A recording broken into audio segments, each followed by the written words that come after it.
So like a lot of kids, I grew up watching Power Rangers, that show where teenagers with attitude transform into color-coded superheroes and fight evil monsters inside of their giant robot. It was a cultural phenomenon. Every weekday after school, I'd come home, plop myself in front of the old CRT television, crack open a can of Pepsi, and say, "Morphin' time!"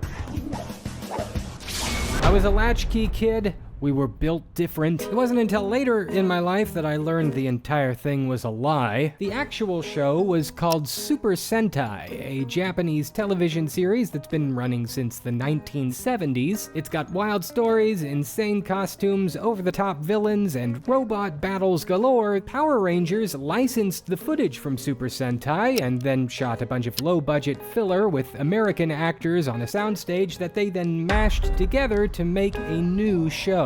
And wouldn't you know it, it became a massive success. Imagine having one of the most popular shows in the entire country, and you don't even have to film most of it. Minimal effort, maximum profit. Welcome to America, baby. For most of my childhood, I was obsessed with Power Rangers. I bought the toys, I attended the events, I took karate lessons. I was going to be a Power Ranger. And at the turn of the millennium, just before I grew out of it, Saban Entertainment dropped Power Rangers Time Force, which to me was the culmination of all things cool. The stakes felt higher, the story darker. The show up to that point had really just been teenagers in spandex shouting one-liners before blowing up goofy monsters, but the concept of this season was on a whole different level. In fact, to this day, Time Force is considered by many to be far and away the best season of the entire show, which thus far has extended to 30 different editions and even 3 theatrically released films. But I am here today to tell you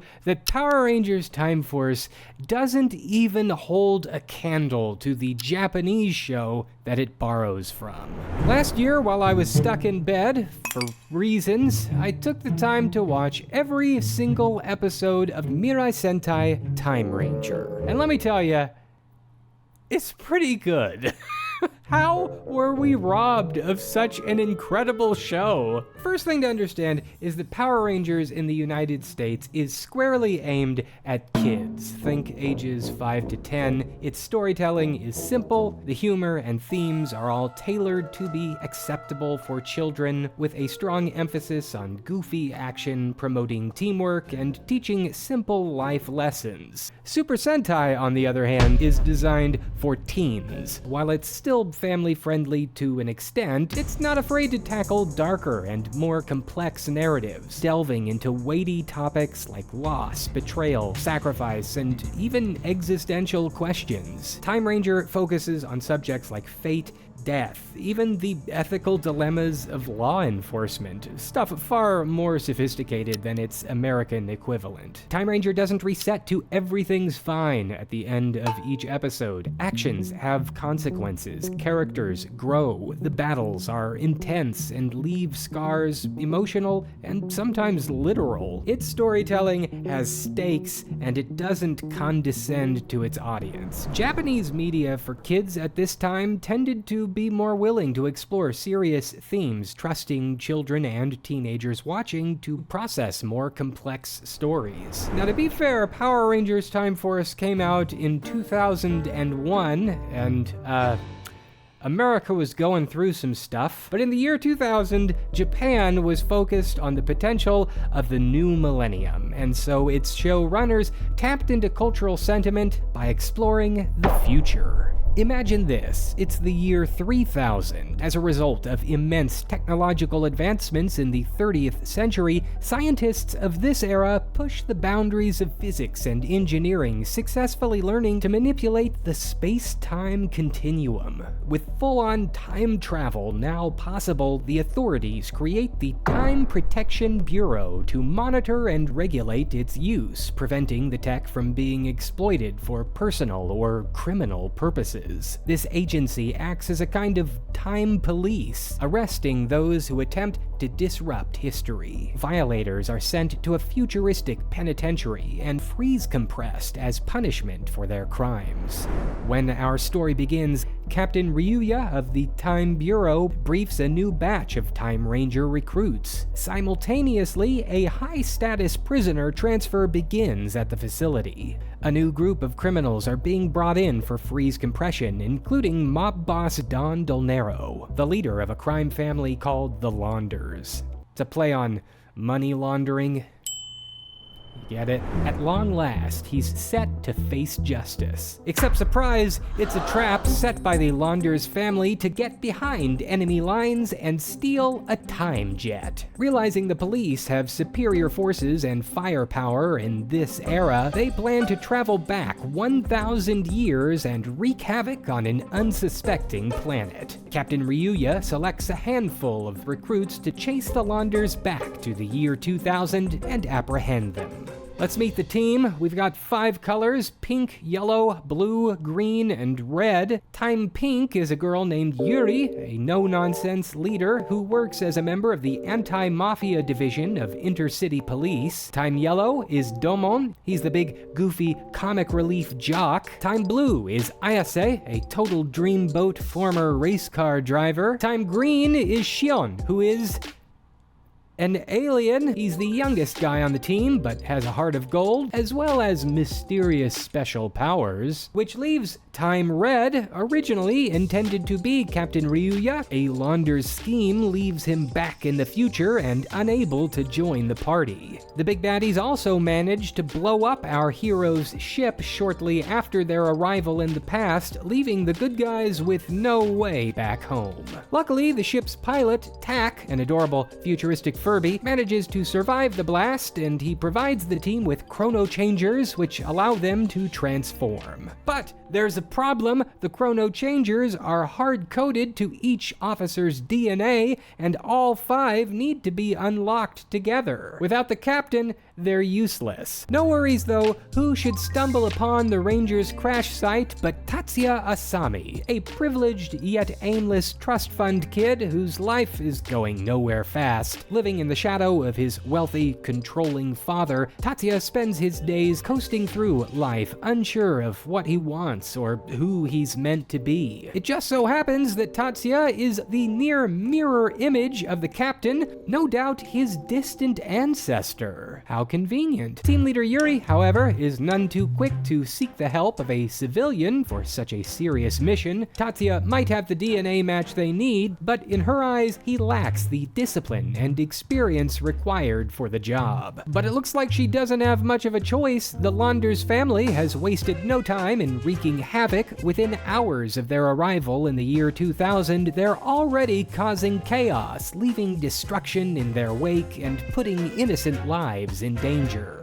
So who are the baddies behind all the mayhem? Let's meet the villains. The top fish, Don Dolnero, is all about the Benjamins. Back in the 30th century, he was one of the most notorious crime bosses around, running a massive empire. Now that he's dropped into the unsuspecting past, his sole focus is on finding new schemes to rake in the dough. Whether it's through scams, smuggling, or shaking down the locals, Dolnero is always chasing the next big score. By his side is Lila, his cunning and flirtatious partner in crime. She's as dangerous as she is glamorous, with a love for jewels, money, and the thrill of the game. Unlike her sugar daddy, who's more of a behind-the-scenes kind of guy, Lila prefers to be out on the streets, putting the family's plans into action and stirring up all kinds of trouble. And then there's Gien, the wild card of the group. A brilliant yet unhinged cyborg, Gien has a thirst for chaos and destruction that goes beyond greed. He's got his sights set on nothing less than total world domination. Able to build killer minion robots from nuts and bolts, he's always cooking up devastating weapons and machines to keep Time Rangers on the defensive. The dastardly trio has managed to escape to the past with an entire vault of frozen monsters at their disposal, and it's up to our heroes to capture each villain one by one and then return to the future. Let's talk about the stuff that's cool. Number 1,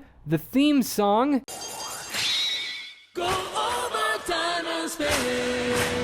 Sentai Timeranger!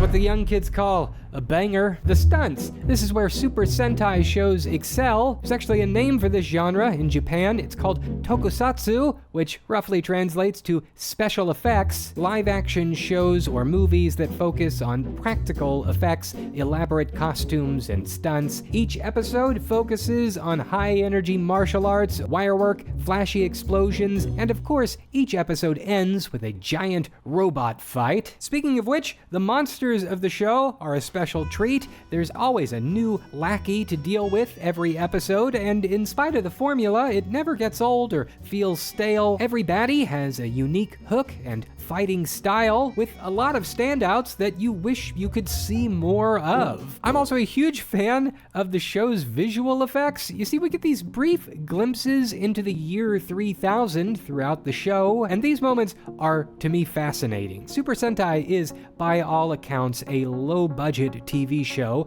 and seeing how the creative team chose to pull off these sequences is truly inspiring. There's a sort of charm to the cheap CGI, the miniature stop motion, the ambitious compositing. They're trying stuff here that, for the time and the industry and the budget, looks great. By far, the two characters that totally steal the show are the Dawn and Gien. It is an absolute travesty what the American version did to these roles, reducing them to one-dimensional caricatures. In Mirai Sentai Timerangers, Dawn Del Nero is a layered character. Beneath the greedy and gruff cigar-smoking mob boss is a complex leader who genuinely cares for his crew. He's a deeply flawed but strangely endearing presence in the show, with laugh-out-loud moments and even shocking turns at villainy. Power Rangers Time Force, by contrast, turns him into a wimpy,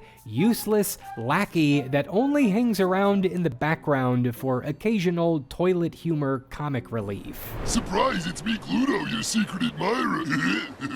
Ugh, what a waste. I get it though, he smokes, you can't show that on kids' TV. Likewise, Gien. In the US show, he's just generic bad guy robot, but in Mirai Sentai, he is a truly tragic character with a shocking backstory who slowly descends into madness as he embraces destructive urges that are genuinely chilling to watch. Time Rangers as a whole succeeds because of its compelling characters. One of the downsides of the American adaptation's younger target audience is its hesitancy and often downright refusal to give characters real complexity. But the original show has it in spades. You see, with 51 episodes, a video special, and a crossover movie, Mirai Sentai Timeranger has the space to fully develop its world, its lore, and most importantly, its characters. Each member of the team has a compelling backstory, unique motivations, and a personal journey that unfolds over the course of the whole series. It's not just about the action or the flashy visual sequences, it's about watching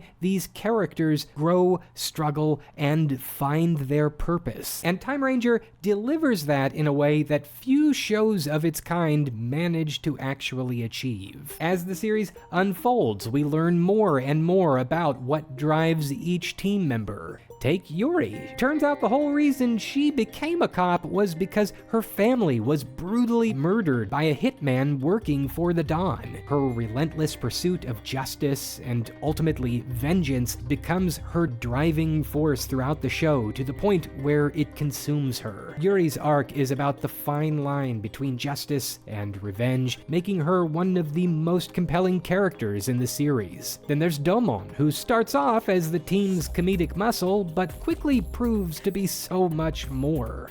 A former mixed martial arts prize fighter, he's soon torn between two worlds: his life as a celebrated athlete in the year 3000, or his new life as a nobody in the year 2000, but where he experiences his first real chance at finding true love. His story is a heartfelt exploration of growth and learning what truly matters in life. Ayase, Time Blue, hides a life-threatening heart condition from his teammates and is haunted by mistakes in his former life as a street racer. Xion, Mr. Alien, despite his cheerful demeanor, struggles to connect with others and address the trauma of being the last survivor of his home planet. And overshadowing the entire series is Tatsuya and his fraught relationship with his father. As the son of a powerful industrialist, Tatsuya is expected to inherit the family business, but he rebels against his father's rigid control, seeking to carve out his own destiny. His leadership as Time Red is as much about defying the future that has been set out for him as it is about saving the timeline itself. What makes Time Rangers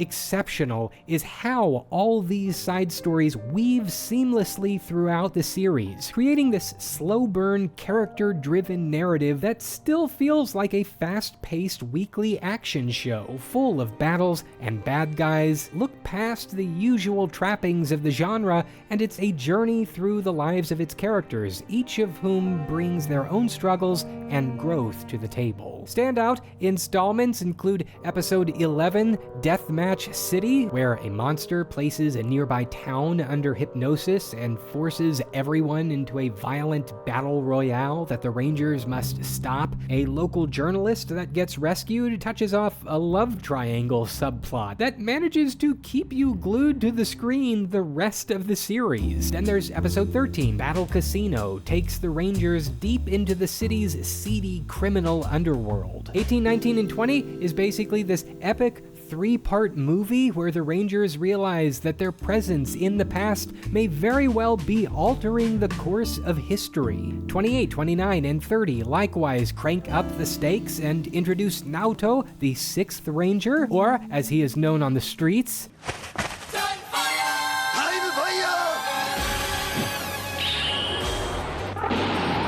I love it.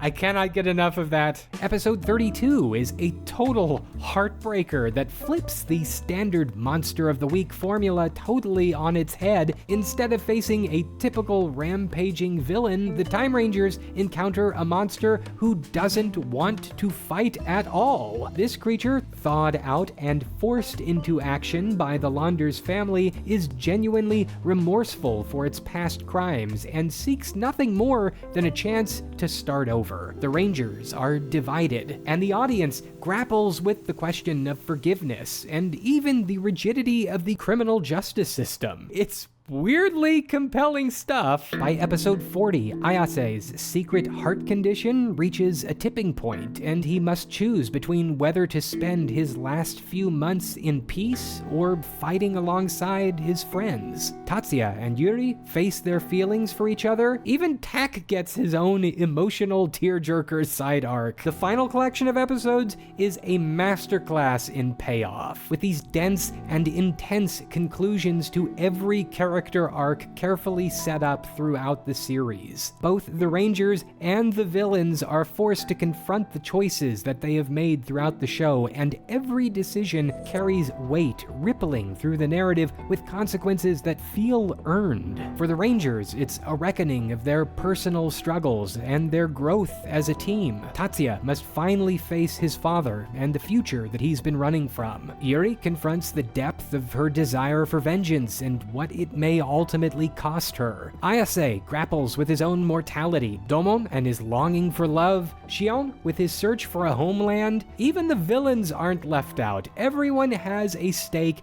and nobody emerges unchanged. And by the time the final credits roll, you'll find yourself thinking,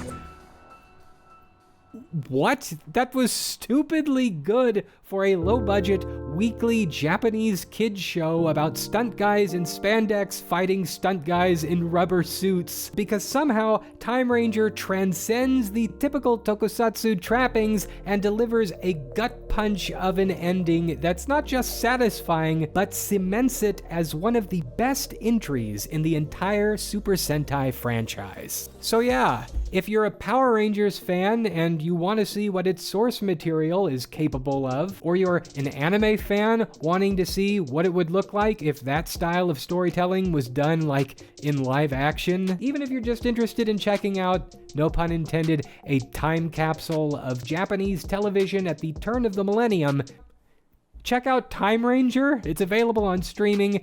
Let me know what you think in the comments. And hey, while you're at it, isn't it about time you finally put that website idea together? This video's sponsor, Squarespace, has everything you need to get started. They can help you put together a beautifully designed website in no time thanks to their all-new design intelligence, giving you access to easy-to-use tools so that you can build a site that feels uniquely you, no coding required. Whether you're showcasing your art, stories, or business, your vision will shine. If you want to start your own podcast, Squarespace has got you covered with audio blocks. Plus, you can sell stuff from courses to videos to music or memberships. You can get started today by going to squarespace.com and starting a free trial. Then, when you're ready to launch your site in full, head over to squarespace.com/Austin McConnell to save 10% on your first purchase of a website or domain.